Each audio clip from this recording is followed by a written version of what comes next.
to have realized, oh my, I just denied Jesus. Either way, John's right there, one of his peers. He had to have felt something within him break just a little bit. As something he was so sure about that he would give his life for Jesus. And yet, to a simple young lady, he denies one time. Verse 25, and Simon Peter stood and warmed himself. He warmed himself. They said therefore unto him, Art not thou also one of his disciples? And he denied it and said, I am not. I can't help but wonder if something died a little bit more in Peter right there. Someone who was so bold and so sure of himself just hours and moments earlier. Someone who was willing to take up the sword and fight and give his life for Jesus in the garden just hours earlier has now denied Jesus twice. If I were to put myself in his shoes, I would be in a real nervous place right here. Okay, I thought I was strong. I was sure I was strong. Don't deny it again. Don't do it again. Don't do it again, Rob. Don't do it again. One of the servants of the high priest in 26, being his kinsman, whose ear Peter cut off, saith, Did not I see thee in the garden with him? Then Peter denied again, and immediately the cock crew.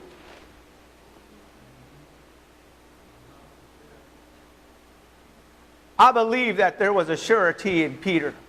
I know Peter had a confidence about himself. And I'm certain that there was something that needed to break in Peter. When Jesus prophesied about it, it had to happen. It was going to happen. Peter was predestined at this point, if you will. And I shudder to say it that way, but one way or another, it was going to happen. Yeah. Jesus spoke it. But it had to have broken Peter.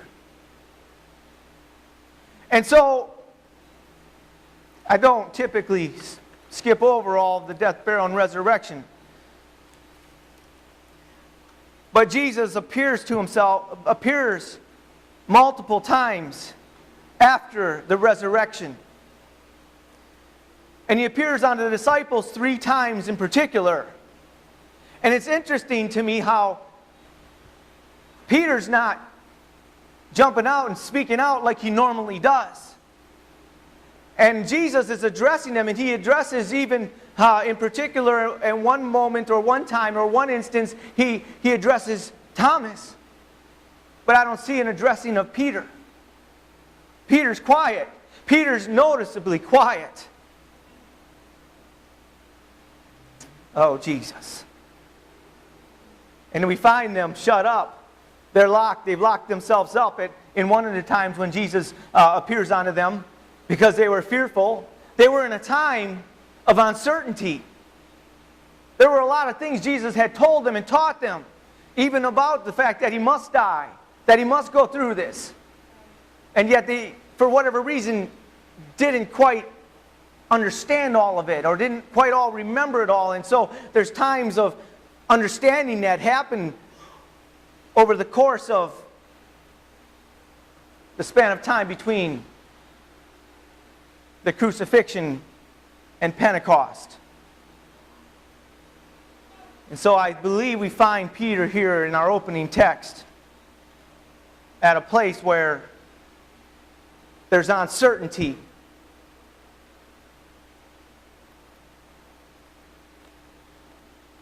And what I draw from this in verse 3 of chapter 21,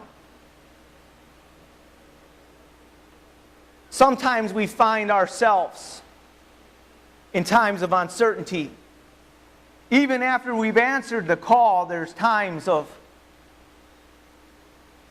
lowness and times of strugglings and times when we didn't realize just how far the calling actually went. Peter, who was so sure of his calling and so sure just days earlier that he would give his life for Jesus, finds himself in a place of uncertainty. And so his answer is, I'm going to go back to the beginning. Could it be that Peter thought in his mind, during this time when Jesus isn't there and he's appearing here and there, but Peter's got some time to think and reflect, and when he doesn't have the answer, I'll go back to the beginning. I'll go a-fishing. I'm thinking during this time of all the things Jesus has said, but maybe it's time to go back to the beginning. In those times of uncertainty, it's always the right time to come back to the altar. It's always the right time to come back to where we met Jesus for the first time. Oh, Jesus. And so Peter goes a-fishing. Oh, Jesus.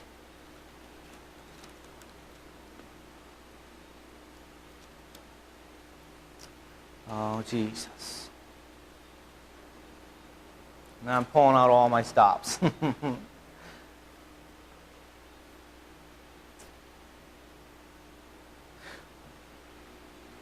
When Jesus met Peter, he had been speaking to a crowd of people.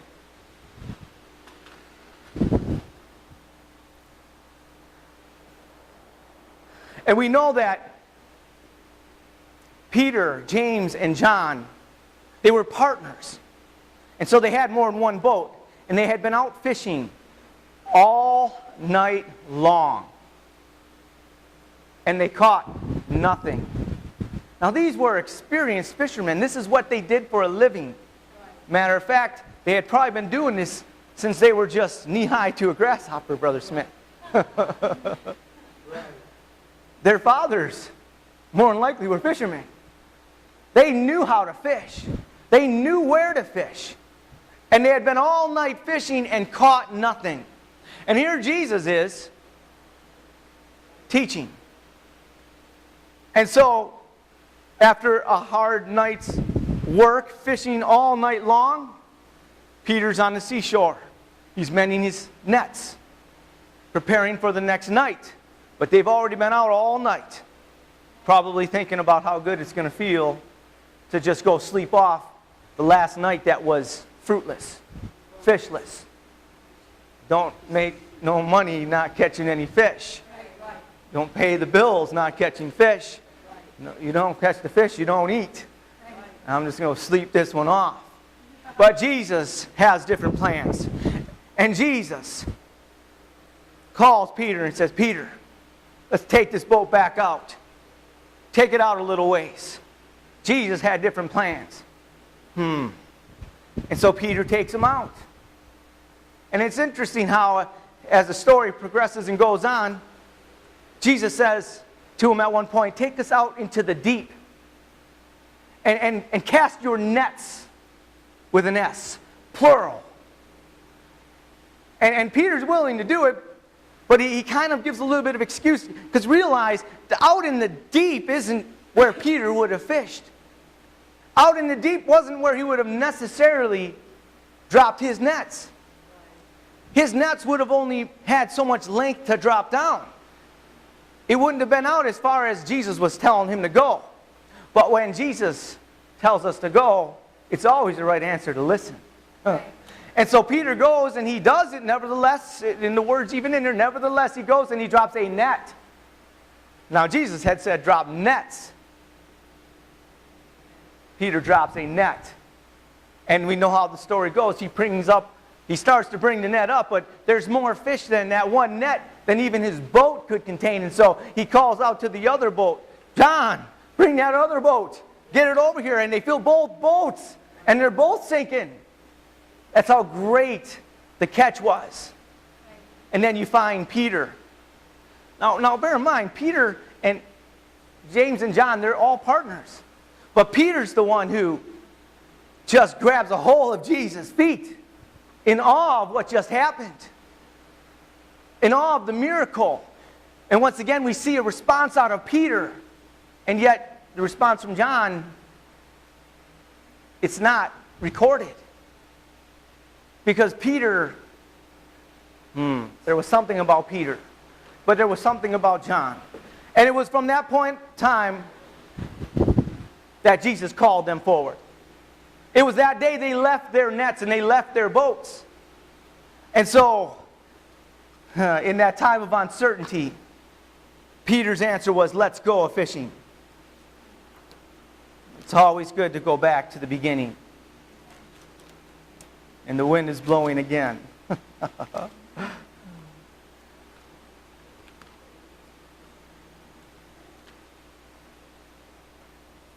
Oh, Jesus.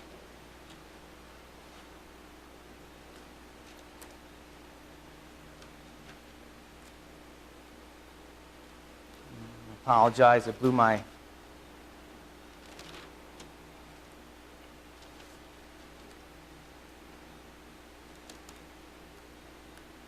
Jesus.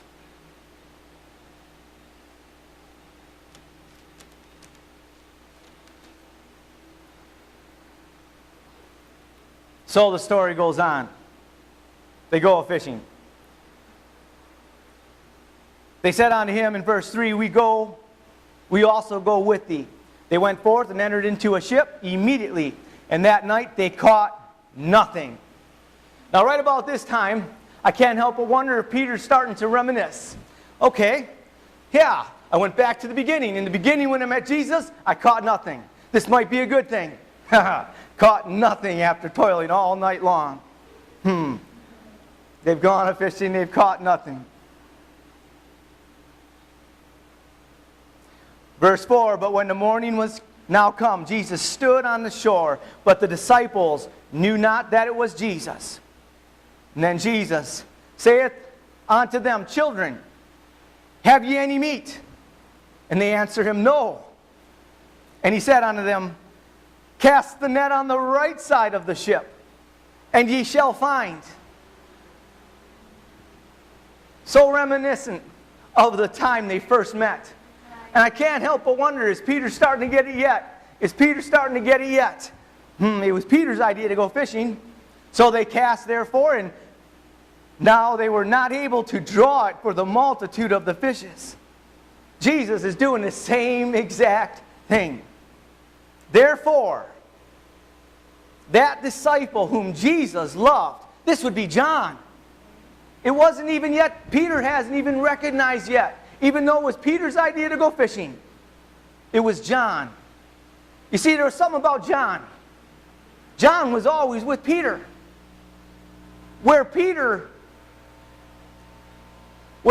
was so eager and so rambunctious and so quick to speak, John kind of completed Peter.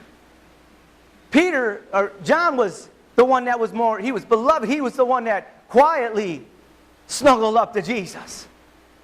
And he's the one right here who would, listen, John was with Peter the whole time. John was with Peter when Peter denied Christ. And here John is with him, and John just gently, John realizes it's Jesus. It's Jesus. And he nudges Peter.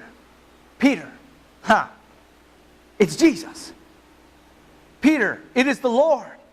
And it wakes Peter up out of whatever lethargy he was in or whatever he was. Peter was in a slump. He had denied Jesus. And he's about to be awakened. And there's going to be a completion in his mentoring right here. And now when Simon Peter heard that it was the Lord, he girded up his coat. Doesn't wait to drop a small boat in. He dives into the water and he swims to the shore. But what's amazing to me, he gets to the shore, and what was the first thing Peter always did? He opened his mouth. He spoke. He had to say something. It was in his nature. Well, it was in his nature. Oh, Jesus. Let's read what continues on in the story.